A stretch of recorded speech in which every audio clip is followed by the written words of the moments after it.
This meeting of Norwood City Council is hereby called to order. Please rise for the prayer and the Pledge of Allegiance. Our Father, who art in heaven, is a body we congregate in these council chambers. We pray for thy divine guidance, that we may do all things well, according to thy holy will. Amen. I pledge allegiance to the flag of the United States of America and to the republic for which it stands, one nation, under God, indivisible, with liberty and justice for all.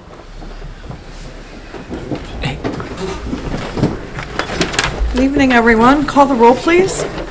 Mr. Bonzo. Here. Mr. Clark. Here. Mr. Thompson. Here. Ms. Stevenson. Present. Mrs. Hannerhan. Yes, here. Mr. Sanker. Here. Mr. Breeden. Present. All members are present. We have several requests to amend the agenda. I'll try to make it as painless as possible. We'd like to add the minutes of the September 30th special council meeting under minutes of, please. Oh, Lordy, what did I say? Minutes of the special council meeting from January 30th, 2018. And it would be under minutes of the previous, number 2 under minutes of previous meeting. We have 2 standing committee reports. The first would be an economic development and community engagement report. And next is a finance, budget, and audit report. We can remove, under introductory readings of ordinances, we can remove the first ordinance for the Safe Routes to School. Last year, we passed 2 ordinances that satisfy the conditions that they just weren't sent to the Safe Routes to School folks. And so we have sent those to them now, and there is no need for ordinance number 1. Ordinance number 2 had the wrong wording on it, and so it is the correct wording on your ordinance that was sent out to you. So it should read, an ordinance authorizing the mayor and/or safety service director to enter into a grant of easement with Xavier University for Clenny Avenue for underground utilities and streetscape improvements for Xavier University's Health United Building hub and declaring an emergency. So it is the correct ordinance that was sent to you. It was just placed on the agenda incorrectly. The wording is wrong. Then we have several communications to add. We would move the letter from Mayor Williams to request to enter executive session to last on the agenda. But we would add then as communication number 3, a letter from Norwood Community Television regarding franchise fees. Number 4 would be a letter from Joe S. Gears, Clerk of Council, regarding appointment of secretary. Number 5 would be a letter from Keith Moore, Law Director, regarding interest in 2165 Lawn Avenue. Communication 6 would be a letter from Safety Service Director Joe Gears regarding a grant for Forest Avenue. Number 7 would be a letter from Safety Service Director Joe Gears regarding the SAFER grant. And then the letter from Mayor Williams would become number 8. And I would also add that Ms. Joe S. Gears would like to address council on agenda items, and that is the appointment of the secretary to the clerk of council, which we could read at the time that he speaks. Anybody want to repeat that back? Mr. Clark. I move to amend the agenda as you stated. Seconded by Ms. Stevenson. Is there any discussion? Call the roll, please. Mr. Bonzo. Yes. Mr. Clark. Yes. Mr. Thompson. Yes. Ms. Stevenson. Yes. Mrs. Hannerhan. Yes. Mr. Sanker. Yes. Mr. Breeden. Yes. All members present voting aye, the motion carries. I'm reminded, we had a PACE meeting, Norwood Community Television meeting, and there was some discussion about how sometimes folks at home can't hear you. So if you will please speak, bring your mics up close to you and speak into the microphone so that the folks at home can hear you. And we also talked about hearing in council chambers, so we're taking a look at that as well. So just to let you know. All right, we'll move on to minutes of the previous meeting. We have 2 sets of ordinances from January 23rd, minutes from January 23rd and January 30th, 2018. Mr. Sanker? Yeah, Madam President, I would like to have them approved except on the January 30th under roll call. I was absent there, but I didn't notice if it said. Later on, down under discussion, Did it was there is down- Mrs. Lake acknowledged Mr. Sanker entered Okay, council that's fine. chambers. Yeah, I looked for that too. Yep, thank you. You're welcome. Would you like to make a motion to That accept they be them? approved as if read. Seconded by Mr. Braden. Is there any discussion? Call the roll, please. Mr. Bonzo? Yes. Mr. Clark? Yes. Mr. Thompson? Yes. Ms. Stevenson? Yes. Mrs. Hanahan? Yes. Mr. Sanker? Yes. Mr. Braden? Yes. All members present voting aye, the motion carries. We do have a request to address council on agenda items, and that is Joe Gears, and if you will read your letter first. All right. Donna and members of council, at the meeting this evening, I will present the final candidate for your approval as my recommendation for the appointment to the role of Secretary to the Clerk of Council. I contacted Pamela Hill yesterday evening, her resume is attached, to extend her an offer of employment and explain to her that it is contingent upon the approval of Norwood City Council. I would also request permission to briefly address council prior to Pamela's consideration, to describe the interview and selection process, and to officially introduce Pamela. Thank you. Sincerely, Joe S. Gears, Clerk of Council, City of Norwood. And you can stay right there. You don't need to go to the podium.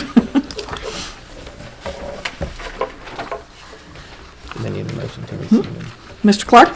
Motion to receive and file the letter and also give Mr. Gears the opportunity to. Seconded by Mr. Braden. Is there any discussion?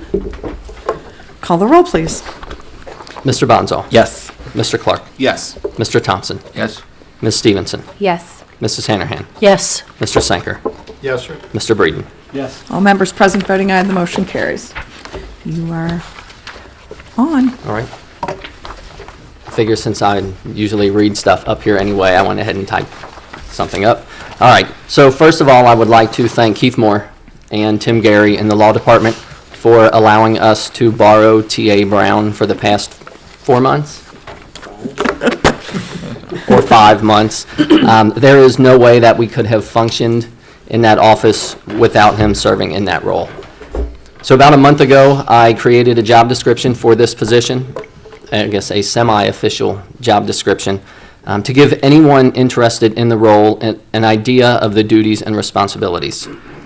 After no one expressed an interest in the position, 2 members of council, James Bonzall and Marilyn Hanahan, posted the position on various Facebook pages, and this resulted in the collection of 11 resumes. I reviewed those resumes, as well as Mr. Bonzall and Mrs. Hanahan, both independent of each other, and provided me with their top candidates. From there, I scheduled 7 of those 11 resumes, those applicants, for interviews.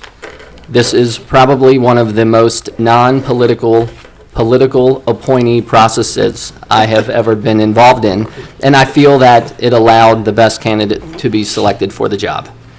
For those unaware of my background, I have worked in human resources for roughly 10 years with a focus on recruiting and talent acquisition. I developed a formal interview process in which I asked the candidates questions in various categories that I believe are key to being successful as a secretary to the Clerk of Council. These categories included detail orientation, communication, customer service, initiative, interpersonal skills, time management, adaptability, sound judgment, and autonomy. Each answer was given a quantitative rating, and each applicant was given an overall score. Based on my assessment of individuals throughout the interview process, coupled with the work history, experience, and other skills, I narrowed the selection down to Pamela Hill. Pamela not only has customer service and administrative experience, but she also has a technical background which I believe to be key in maintaining an office that continues to be innovative. It is my recommendation to council that Pamela Hill is approved this evening as the Secretary to the Clerk of Council with an agreed-upon start date of Monday, February the 19th. And Pamela is here in the event anyone has questions. Does anyone, Ms. Hill, would you like to say anything, or will you take questions of folks? Yeah, I'll take questions. I just, Will you come up to the microphone so people at home can hear you? It sounds like a rigorous process for a part-time job. So. any job isn't really part-time, so. No, I appreciate the opportunity. I appreciate everything that Joe's went through. We had a great interview, I thought, and I really appreciate the opportunity. So if anybody has any questions, I believe you have my resume, so if there's any questions on anything, I'm happy to answer.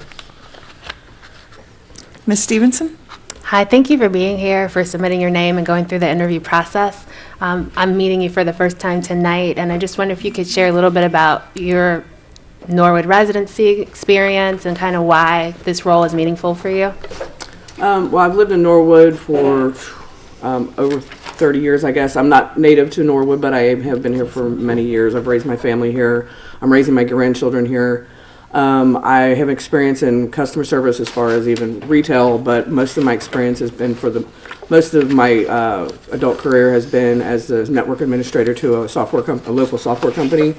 There I ran the computer network there, but I also was first in line for customer complaints and support as far as the technical aspect of our software that we developed. It was paperless manufacturing software, so I was in direct contact with Fortune 500 companies that had issues with our software that ran on very complex database systems and architecture. Thank you. Thank you. Anyone else? Great. Thank you very much. Thanks for being here. Thank you for the opportunity. All right. So we do need to formally approve if you choose to do so tonight. Mr. Bonso? Yeah, thank you so much, Madam President. So I move that we appoint Pamela Hill as our secretary to the Clerk of Council. Seconded by Mrs. Hanrahan. Is there any discussion? Call the roll, please. Mr. Bonzo? Yes. Mr. Clark? Yes. Mr. Thompson? Yes. Ms. Stevenson? Yes. Mrs. Hanrahan? Yes. Mr. Sanker? Yes. Mr. Breeden? Yes. All members present voting aye, the motion carries. Welcome. Thank you. I'm sure we'll keep you busy. All right. We'll move on to reports of standing committees of council. The first is an economic development and community engagement. Ms. Stevenson? Thank you, Madam President. We had our first Economic Development and Community Engagement Committee meeting on February 1st, 2018. We had two topics at the time. One was referred to us, the Cornerstone TIF bond refinancing. The second, I invited the members of the Quality of Life Plan Steering Committee to come and share about that process as well. If you were able to watch the meeting, it was about a 90-minute meeting, and I've taken time to summarize what we discussed so you can kind of stay up to speed with some of the conversations and things this committee's been asked to consider. So I'm going to go ahead and read this out so you can have a little background, and the other members of council as well can reflect on what we're being asked to do. So Patrick Woodside is Norwood's bond counsel for TIF. He provided a brief overview of the development tool. Keith Moore, Norwood's law director, provided context for the request and discussed the impact on the state level changes to the amount of monies paid to the school districts. In summary, TIFs, which are they allow for businesses to be exempt from the incremental value of the land or building they develop.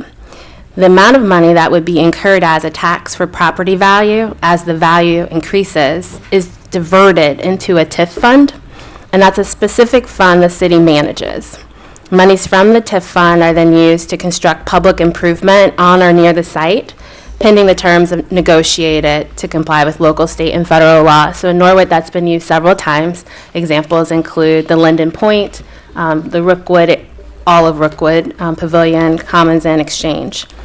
So not a brand new thing. The monies from the TIF are then used to pay for debt service accrued to make initial improvements at the project site. So it's kind of like we're just making the site ready for the business to come in and do their work. Constructing, if you will. Skipping down to the next paragraph, the city receives earning taxes from businesses located in these buildings, even during the period of time when the developer is not paying property tax. For instance, Cornerstone would pay $12,000 in property tax, which would be allocated to the school district. Instead, Cornerstone does pay $250,000 in earnings tax for employees at this location, which is allocated to the city. So for people who may not be aware, in practice, the school board governs the school district and the city council governs the city. This is an opportunity, though, where the two do have separate but intersecting roles. So the Cornerstone TIF refinancing bond issue was referred to our committee so the bond council would know whether to proceed in supporting the investor's interest of asking the school to accept lower payments after bond holders. After discussion that night, back on February 1, it was agreeable to move forward with the requested adjustments and to make school payments ahead of the city's payment to the TIF fund. By the end of the bond life cycle, it was estimated at the time to make the school whole, or to give them the amount they would have received otherwise, on the amount they would have earned without a rate change. It was also projected that if earnings continued to increase, then the city would end up with almost $1 million to move into the general fund. 2 points of clarity about the concerns of fiscal responsibility when there's a TIF involved. If the value of the property does not increase, then it's the property owner that's responsible for the shortfall and not the city. If the school district does not want to be placed second, then the investor can still move forward and fulfill their obligations to the school through previously agreed upon mechanisms. So it's not up to the city to make the deal work. Additional questions were sent to bond counsel, who is Andy Brosart, the financial advisor, and the law department. I want to pause there and just share, there was a lot of clarity that came. Andy wasn't able to be at the meeting, and so some of what was provided at the initial meeting is different than what council received in terms of the charts today. And so I just want to share out that when the financial advisor was able to clarify some of our questions, it became more clear that in the current bond structure, it's estimated that the city TIF fund estimated balance is $50,000. And that's distinct in that there were some ways of showing revenue and projections that were thought to maybe be too generous. And so while it looks drastic from what you originally may have seen if you were at the committee meeting, that's part of why. And so the final update says, as of Monday evening, subsequent updates from the advisor show you these revised projections. Council has a second chart that shows if refinanced, the total gain is listed there in terms of the city debt service reserve fund, which is the far right at the bottom. We are being asked to consider making a recommendation whether or not our council goes forward in discussing a rate change per the investor's request. So at this point, based on what council says, the financial planner and bond council would then talk with the school district about a new rate. So that's that update. I don't want to go too much further, but I do have a point of clarity, Madam Chair. Should I finish the report and then ask for discussion? Yes. Thank And do you have a signed committee report by the members? I do. Okay. Yes. Good. Yes. Yeah, go ahead and finish the report. Okay, so we'll come back for discussion. The second topic was the Quality of Life Plan Steering Committee. We had with us that night Angela Pancella, the executive director of Woven Oak, Jim Caprera, who is a list consultant, and Mary C. Miller, a Norwood resident, as is Angela. Mary was representing Norwood First, the Community Coalition, and the Neighborhood Services. Jim gave an overview of development. Everything that happens contributes to development of the city or neighborhood. He emphasized that activism is what will lead to change among Norwood residents. He used parents as an example of creating an environment where their volunteerism makes the atmosphere and culture a positive place to be invested. Place Matters is an initiative of Xavier University and United Way, among other funders. It's an investment strategy. List contracts with the Community Building Institute to do hands-on work with communities where residents want to build a quality of life plan based on a shared vision for the city's future. The process is filled with incremental inquiry about what the city needs and how it can be done in Norwood. At present, the steering committee will be interviewing over 100 residents to understand their perspectives on Norwood's strengths and weaknesses, which are considered internal, as well as opportunities and threats, which are considered external. The persons being interviewed are informal and formal leaders in our city. Angela asked that the committee send her suggestions for interviewees. Jim asked that council members say yes when they are asked to be interviewed. The interview segment of the plan is slated to conclude, hopefully, by mid to late May. The committee asked, the steering committee was asked to come back and provide updates. Members of the public can reach Angela to make nominations for interviews or to find out more at Angela at wovenoak.org. That's ANGELA at WOVENOAK.org. Thank you. And it's signed by, the committee report is signed by whom? The committee report will be signed by me, Leslie Stevenson. All the people who were Oh, present. yes, sorry. That was me as chair, Leslie Stevenson, James Bonsall, and John Braden. Thank you. You're welcome. Mr. Clark, I move that the committee report be accepted. seconded by Mr. Braden. Is there any discussion? Mr. Bonsall? Yeah, thank you, Madam President. I just wanted to thank Mr. Sanker for being there and offering some valuable input on the bond discussion. So it was very helpful. And this is a point of clarity. Do we need to take action on that at some point in time? We need to take action. It was requested tonight. Essentially, we've been asked to make a recommendation that would guide the work of bond counsel and the planner. I'm going to ask Mr. Moore if you've got any more insight on the anticipated timeline to chime in as well. This information is new to most members tonight, so yes, to several members tonight, so I'm not sure folks feel confident in that, but yes, we are being asked to make a recommendation on whether or not to move forward with preparing materials that would be used to have discussion with the school district about the new financing structure. Mr. Moore, can you help us out? Thank you, Madam President. As far as the timing of how long all this is going to take, that's, I'm not even going to speculate, hopefully sooner rather than later. Really, we came to council, just wanted to make sure that there weren't any real objections to moving forward on this. I mean, most of the economic benefit, at least in the next 15 years, would be for the school district, as far as greater revenue coming to them instead of going to the current bondholders. Although the city is projected to have more of a surplus at the end of the TIF, I think in 2027, or whatever year that is, that would then be available to the general fund. Kind of the way it stands now is there's some questions as to whether or not the current payments are going to be enough to cover the bond requirements once we get a few years farther in, and then the developer is going to have to make more payments. Basically, want to take the surplus. We can capture some of the money that's going to the bond holders for the schools and